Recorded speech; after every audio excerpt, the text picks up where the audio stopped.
advisors in all of those offices to help people discover, protect, and share true financial independence. And John, we're on the air here on radio and podcast and online to help people make better money decisions that can lead them on that path. And, you know, this is our mission statement at GenWealth. And before we dive into the question and answer portion, I think it's cool to unpack this mission statement once in a while. So we say that we help people discover, protect, and share true financial independence. As we walk through those three things, I love discover because that's basically indicating that it's already out there to be found, right? Yeah. Right? It's within reach. It is. Most people are concerned about, whether or not they're just going to make it day to day. They don't really often stop and go, okay, can I become financially independent? But we believe that every person has the opportunity to become financially independent if they have the right information and they have income to actually generate that financial independence. We can help to guide them in that direction. Financial independence is something that is very, very elusive to people. And if you don't have a guide, Scott, I think that there's a much lower chance of you getting to that stage of financial independence. Yeah, and the protect part of that statement is once you have achieved it, you've got to do things to keep it. Got to hang on to it. Yeah. You've got to be able to say, okay, this is going to carry me through for the rest of my life. I think that goes back to the definition of what financial independence actually is. It is the ability to live without a paycheck for the rest of your life and not have to worry about where your money's coming from. Now, there's a lot of people that live without a paycheck, but they do so in maybe all kinds of different ways. But this is a way of building up your assets, discovering that you have that opportunity, building up those assets, then maintaining those assets in such a way that you can also think about living not just paycheck to paycheck, but also increasing that income over time so you've got the opportunity to keep ahead of inflation. So you got to have a plan to protect your own financial independence, and that covers your own life, but at some point you have the opportunity to share true financial independence. And I think that part of our mission statement really has a dual meaning. It's sharing it in the way that you would think of transferring your assets to the next generation once you're gone and giving them a leg up on their financial independence, but it's also the education component. Once you've achieved it and you're in your financial independence living it out, then you can do things to pass on to friends, neighbors, next generation, whoever it is. And that comes back to the education piece of this show. Yeah, it absolutely does. The education piece of this show helps you to understand all of the details of what you've done from a financial independence standpoint so you can convey those to other people and then get them started on the journey as well. And then if you think about this whole idea of transferring your wealth to the next generation, to your family and what have you, most people think, well, that's pretty easy. I just sign a beneficiary form and everything's done. No, not necessarily so. Mm-hmm. That is a complex area that we're wading into with our clients with some help from outside of GenWealth, from experts that know about the transference of wealth and the legal implications thereof. Those are all things that we help you walk through with one stop here at GenWealth Financial Advisors. Yeah, so that is our mission statement. It's why we exist and why we work for our clients, but it is also why we do this program. And John has been on the air for a very long time with this show, the Get Ready for the Future show, and that's what it's about. It's getting ready for your financial future. And a year or so ago, a couple of years ago, I guess now, we changed to a format of taking your questions. We want you to get your questions to us. It's easy to do that.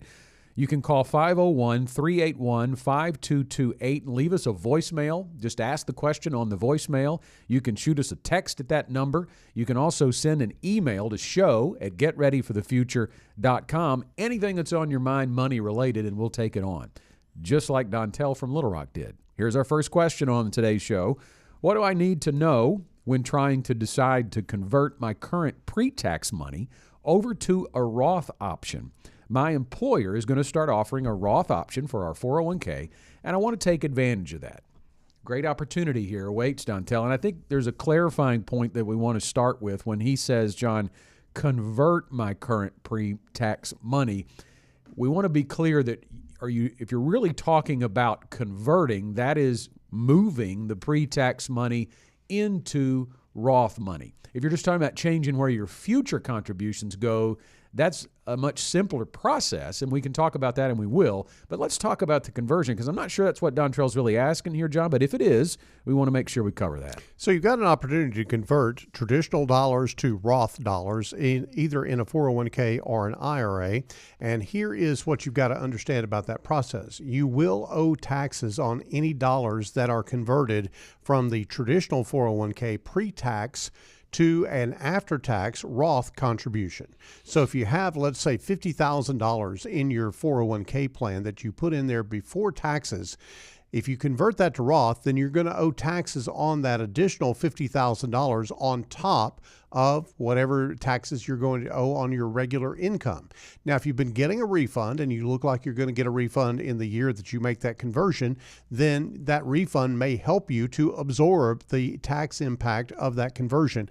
But taxes will have to be paid. Now, what will not have to be paid is a 10% penalty. It's not like you're withdrawing the money out of the IRA environment. You're simply changing the designation from pre-tax to after-tax. And when you do that, the tax man cometh. He needs his money. And so the 10% penalty will not apply, but the tax impact will still be there. Yeah, and that's why usually, Dontel, we would advise our clients who are thinking about Roth conversions to do it in bite-sized pieces for two reasons. Because you're going to have to take that on as income, and you don't want to convert too much and push yourself into a higher tax bracket, but you also want to be able to have enough cash on hand to pay the taxes, rather than, you don't want to have to take it, you can't really take it out of the actual employer plan to pay the taxes, because you want to keep that money invested. So that's the conversion piece, and I would definitely not go that alone. It needs to be made, that decision needs to be made as part of an overall financial plan. But if you're just talking about, in your question here, changing, do I continue to contribute on the pre-tax side, or do I move it all to the Roth, or a combination of the two? Let's talk about that. The first thing I think you need to consider is, where is the employer match going to be made? You know, John, for a long time, the employer match was always going to be in pre-tax dollars. But if Dontrell's employer is about to begin offering a Roth option, it's new and they're just creating this, they may actually be matching in Roth dollars. Yeah, they can, under the Secure Act 2.0, make the match in Roth dollars. And that's a pretty cool thing. Now, a lot of employers don't want to do that because they have to pay the tax on that money as opposed to you. But it is certainly a match that you can actually, figure out where that money is going to go. If you are going to leave that money in the pre-tax 401k as it is, then you can do that and just convert your money over. It really does depend on which direction you want to go with that, Scott. Yeah, and I think the other thing that I would say consider here, as far as once you've determined that your employer match is going to be made in Roth dollars and you want to go all Roth, it really comes down to age and income. Your income level matters here, because if you think about, if Dontel is in his later working years, he's in his 50s, maybe in his highest earnings years, the pre-tax may be more of a benefit, because you're going to keep the taxes off now and pay them later. And typically speaking, you're going to be living on less in retirement. In other words, your income is going to be lower and taxed at a lower rate potentially than when you're in your 50s and you're in your highest working years. Transversely, if Dontel is in his 30s and he's making $50,000 or $60,000 a year, he's probably not in his highest earnings years, and he may, more than likely, be actually paying in retirement a higher tax rate. So it would make more sense then to put it all into the Roth and grow that tax-free for retirement. And I think it makes sense, John, to think about age and income here. Yeah, I would absolutely agree. And Scott, the other thing that I think it makes sense to look at is look at the difference between a Roth 401k and a Roth IRA. The Roth 401k cannot access the principal without any penalty. Now, the Roth IRA does give you that opportunity to access whatever you contribute to that Roth IRA. You can access that without any tax or any penalty, because you've already paid the tax on that principal and there's no penalty for taking it out. You can get to it any time that you want to. So let's say that you have over the years made a contribution to your Roth IRA account of $50,000 and it's worth $75,000. You can pull $50,000 out of your Roth at any time, no tax, no penalty. But if that money has been contributed to a Roth 401k, then all of that money is in there and you cannot access it without a qualifying event and a early withdrawal penalty on that Roth 401k. One final point to make before we move on to the next question. We really can't talk about employer plans without discussing contribution limits because we do know that they change. And in 2025, they have. The overall cumulative 401k contribution. And when I say overall cumulative, that basically means that it is an aggregate amount, whether, Dontel, you decide to do it all pre-tax or all Roth or a combination of the two. If you are under 50, your max contribution is $23,500. If you are turning 50 or you're over 50, if you're turning 50 in the year 2025 or you're over 50 already, you now get a $7,500 catch-up contribution in addition. And new in 2025, for those ages 60 to 63, don't know why we stopped at 63, but it's 60 to 63 in 2025, the catch-up contribution is $11,250. So you get an additional catch-up above the $7,500 if you are 60 to 63. That's part of the Secure 2.0 as well. Dontel, thanks for the question. A reminder to all of our listeners and viewers that we have free resources available on our website, and you can download the 7 steps to unlocking financial independence by visiting getreadyforthefuture.com/steps. Our next question on the Get Ready for the Future show is from Jamie via email, and she writes, "My husband and I are concerned about healthcare costs in retirement. We've got a good amount saved, about $1.2 million, but our family has a history of lots of health complications in older years. What steps should we take now to be sure we're okay in retirement?" It's good that you're thinking about that, Jamie. We do know that healthcare costs are likely going to be the most exorbitant of any cost in your retirement years, and especially if you have some family history there to consider, you're going to want to make a plan for that. And I think, John, before we get to the future part of Jamie's question in retirement, there is kind of a good evaluation she needs to take, her and her husband both, of their current situation. Yeah, at $1.2 million savings, then that's a good foundation for financial independence. You know, depending on what your income need is, I think that there's a good chance that you can sustain that income throughout your retirement with that amount of money. But you have hit on the big $64,000 question, as they used to say. Healthcare costs, we don't know really what those look like going forward. And I would say that you're going to need good coverage and a good emergency fund to try to not have to invade that 1.2 million. Think about that 1.2 million as kind of your milk cow. It's producing the milk. If you need a slice of beef for some reason, then you've got trouble in the milk processing department, right? You need to be sure that you've got that steady stream of income uninterrupted as far as your monthly expenses are concerned. You need to have an emergency fund, preferably after-tax dollars that are readily accessible to be able to cover healthcare costs. Now, that is out-of-pocket expenses, things like deductibles and co-insurance and things of that nature. You also need to be sure that you are providing for long-term care expenses. Those are all things that just on the surface, Scott, I think that's the evaluation that you've got to look at. You've got to look at acute care expenses, long-term care expenses. Acute care expenses can probably be covered with an emergency fund. Long-term care expenses probably need to be insured against. Yeah, I would encourage Jamie and you and your husband to build a retirement income plan with a financial advisor so that you can know what that $1.2 million is going to do for you. Now, we don't know when you're going to retire. You may be years out, so we can project for you what that $1.2 million will become potentially with an assumed rate of return and your current contributions. And once you know your asset level, you can begin to see what your monthly income will look like. And you want to be able to dip into that retirement fund on a monthly basis and take monthly income. Maybe you can set that number a little higher than what you actually need so that you can begin to accumulate, as John mentioned, those after-tax dollars, because it's vitally important that if there's a healthcare cost that requires a lump sum payment, a big bill comes your way that something doesn't cover, you want to be able to attack that with after-tax dollars. And the easiest way to do that is to build liquid savings and cash that has already been taxed. Maybe it's been pulled from a retirement account over the years, or maybe you just had been able to save that in your pre-retirement years. But the other thing would be build up other after-tax accounts. If you have access to an HSA, a health savings account, start putting money into that now if you're not already, because you can pull that money out, John, tax-free for healthcare-related expenses. Scott, an HSA is a great idea, and accessing an HSA after retirement is fine, but once you're on Medicare, you cannot contribute to an HSA. So that has to be done ahead of time. There has to be some forethought put into this. I think also, as we mentioned long-term care insurance, it's important to think about what your options are. A less expensive option for long-term care insurance initially, as far as premiums are concerned, is traditional long-term care.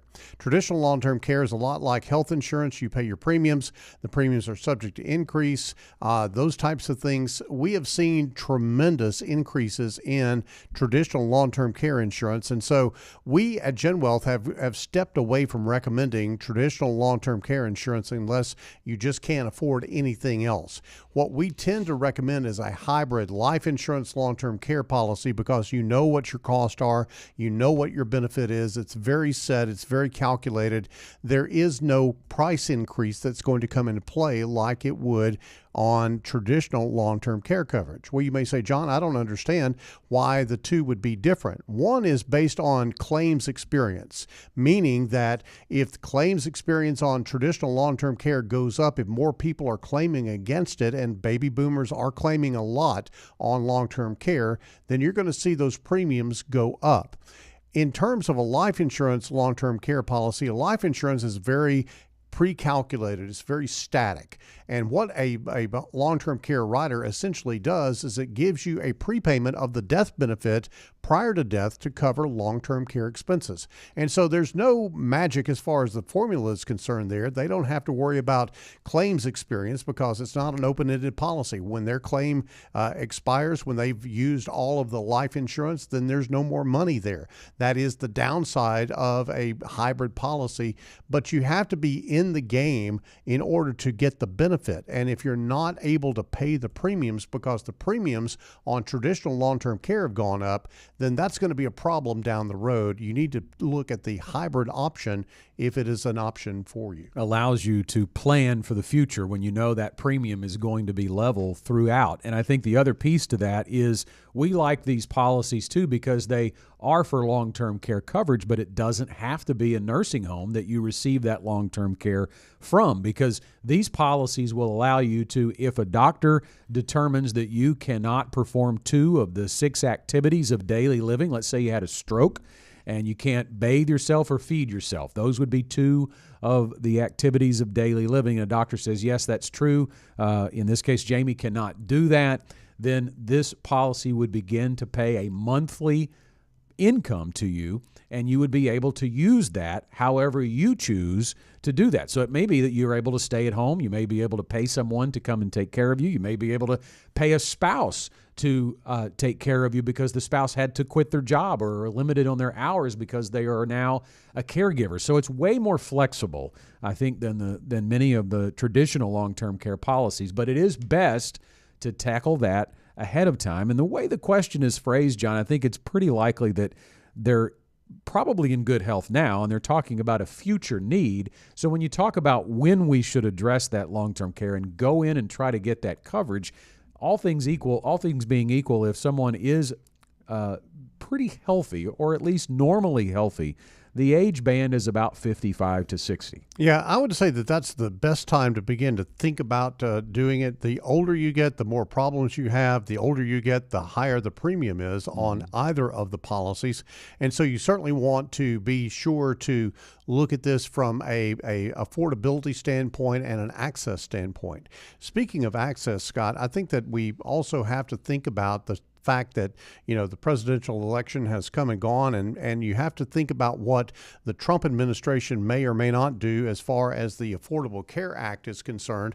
There's a lot of provisions in the Affordable Care Act that make it beneficial for people who have pre-existing conditions. They are able to qualify for coverage, where I remember the day when you couldn't qualify if you had a pre-existing condition. You might get that condition ridered out of the policy, meaning that they excluded coverage on whatever that pre-existing condition was for maybe a number of years or maybe permanently.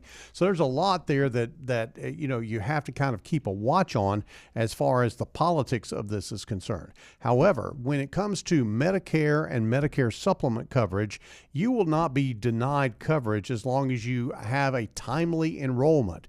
And you want to be sure to check out what that is. It's usually 3 months before, 3 months after your 65th birthday, or after a qualifying event where maybe you've worked past 65 and you've had health insurance coverage and now you've retired. That retirement is your qualifying event to be able to get onto Medicare and a Medicare supplement without having to prove insurability. If you're like Jamie and her husband and you're concerned about health care costs in retirement and you're not getting those questions answered from your financial advisor, let me encourage you to reach out to us. We definitely address that as part of our planning process. You can call toll-free 866-653-PLAN.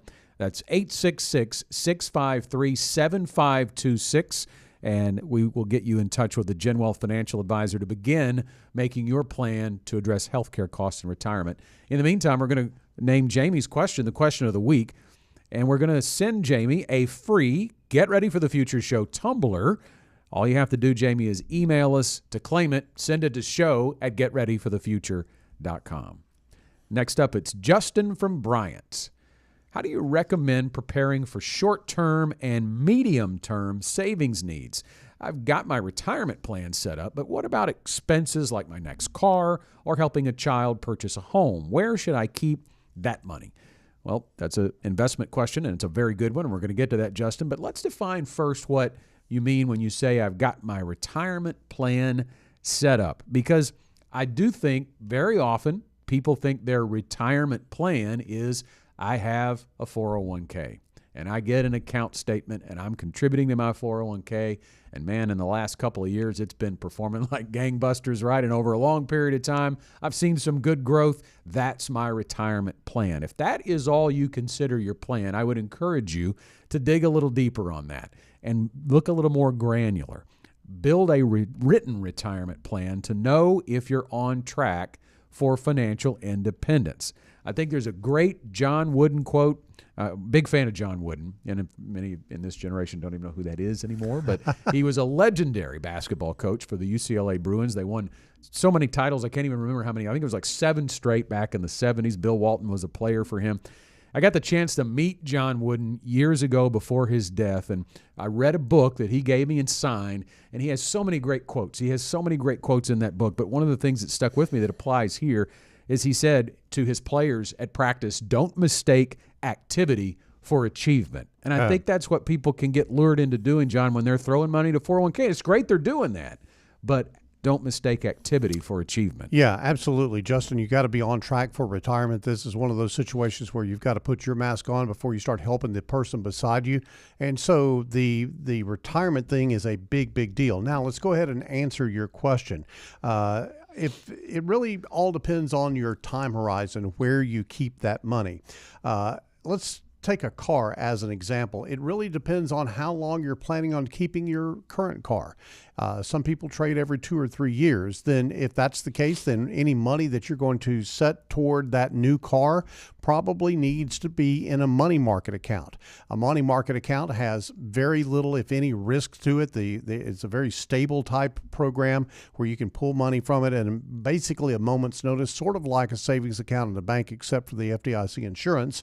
And so a money market account gives you a good rate of return on money that you will need in the short term. But anything anything under 5 years probably needs to go in a money market account or a short-term bond fund. Anything over 5 years or 10 years or more, you can get more adventuresome with that, Scott. And I think that really kind of depends on where that falls in that 5 to 10 year time frame.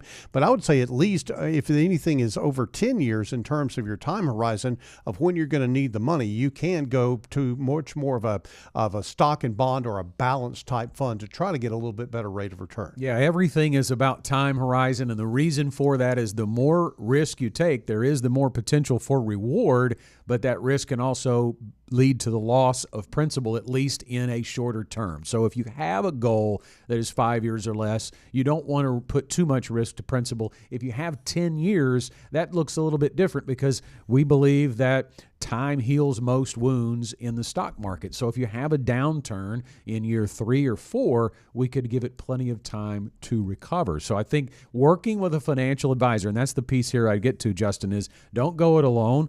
Don't assume you know the risk reward inherent in any investment. Get some advice from a financial advisor, whether it's one of us or somewhere else. And I think it's also important to point out how to save for these upcoming purchases as well, because I think it's real easy for us to say, hey, pay cash for a car. You hear Dave Ramsey talk about that, and if you can pull that off, man, that is the best way to do it. Don't have an auto loan. But I know when you're younger, that is very difficult to do, and sometimes it gets lost in there. Hey, don't buy a car until you can pay for it in cash. Well, I can tell you firsthand, I've got a 21-year-old daughter. She just got married. She's finishing up college, and she had a car basically die on her. Her dad bought it for her. That's me. I bought her a lemon. I'm just going to be honest with you. It made it a while, but it's done. It's done for, and it's not safe anymore. Bury that thing. And I didn't want her driving that anymore. And they are not prepared because they just got married to be able to pay cash for a car. But what I coached them in, John, was talking about, can you get some money down on it? Get the trade for the. It wasn't much of a trade, but it was a trade. They gave her a little bit of money for it, so you can get at least a big chunk of it out of the way, and then have a plan to not just make the minimum monthly payment.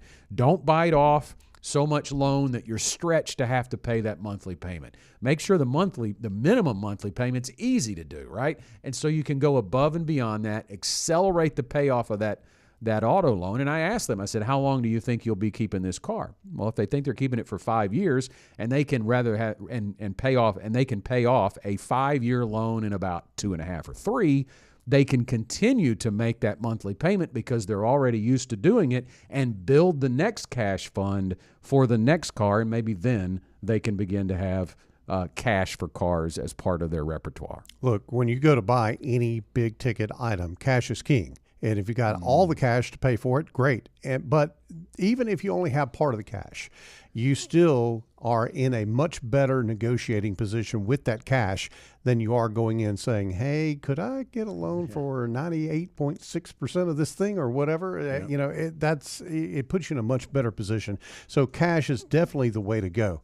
I think that, obviously if you can, if you're trying to help a child purchase a home, as Justin kind of alluded to in his question, it's not your need or your goal, but it is your child's need. And so your financial independence, Justin, has got to take priority over the financial independence of your child. Having a paid-for home for a child is a great thing to do if you're financially independent already, but it's probably not a great thing to do to sacrifice your financial independence to facilitate that opportunity. Our final question on the show, Ray, via email: how should my HSA funds be invested? Should that be a high-growth investment? We had a question about HSA or about healthcare costs, and we talked a little bit about an HSA in one of the earlier questions, but this from Ray is about, should I invest them? We looked it up. Employee Benefits Research Institute reports that only 13% of people with HSA funds actually do invest them. And I would say that if you're putting money into an HSA and pulling it right back out, that's the right call. You don't want to put, back to our earlier question just a moment ago, you don't want to put the principal at risk if you intend to withdraw those funds and you're using them for healthcare costs now.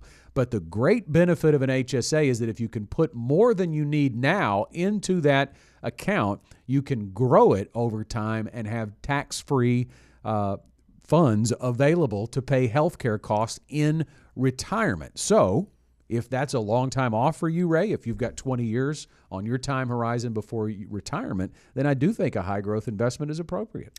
Scott, you know what works really well with an HSA if you have it available is the ability to do a bucketing strategy. Yeah. Where you have a little bit of the money in a long-term, high growth type environment where you have some more money in more of a balanced environment and more money in a shorter term bond portfolio and maybe some in a money market account that is ready for you to access. Because during that 20-year time, you may have some healthcare costs that you need to pull some money out, and you don't want to have to be up against the wall if the market is down and have to sell an asset when that market is down and when you are at a loss in that asset. And so bucketing allows you to stretch out that timeline and allocate money from one spot to the other and be able to waterfall that money. If you spend down some of the money that you have in your short-term fund, then you maybe harvest some profits from the growth funds that you've had there and put it more at a ready for you to be able to be used. Investing is something that is very good for an HSA if you've got the money and you've got the time to make that happen.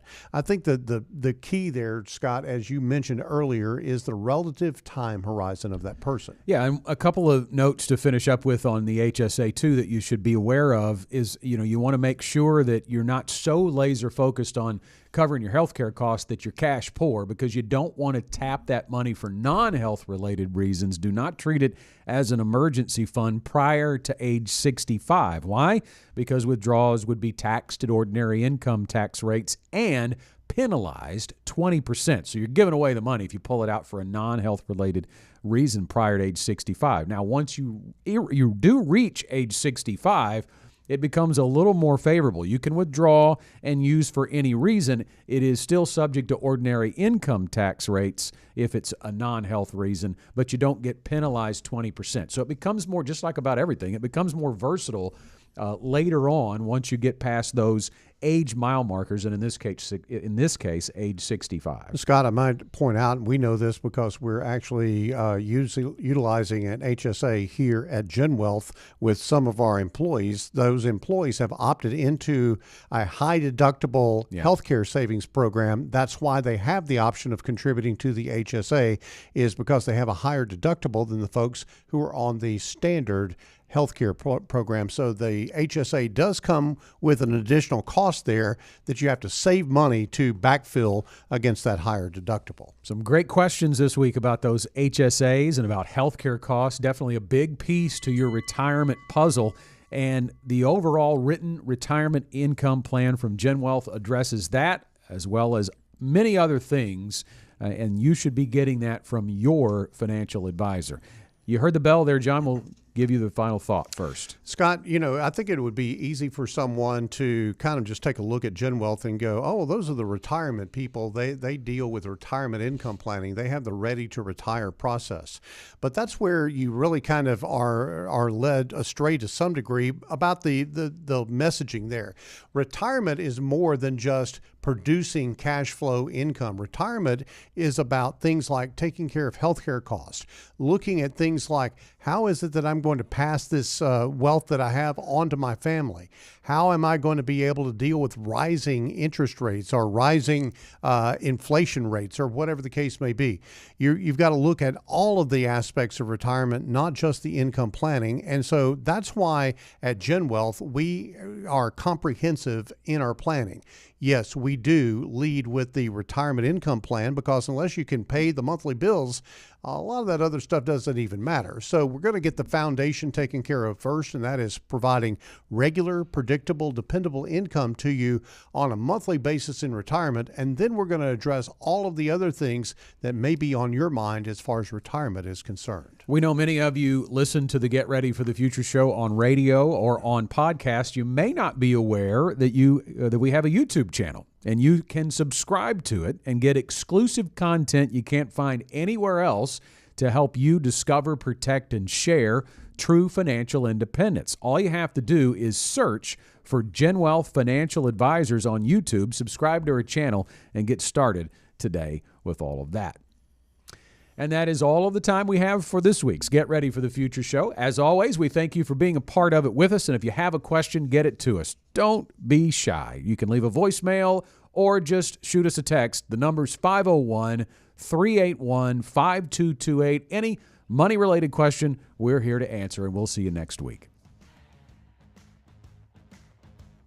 The GenWealth financial team is available to you 24/7 at info@getreadyforthefuture.com or call our offices at 866-653-PLAN. That's 866-653-7526. You should personally consult a financial advisor before making any investment, and no strategy can assure success. Securities offered through LPL Financial. Member FINRA SIPC. Investment advice offered through Independent Advisor Alliance. Independent Advisor Alliance and GenWealth Financial Advisors are separate entities from LPL Financial.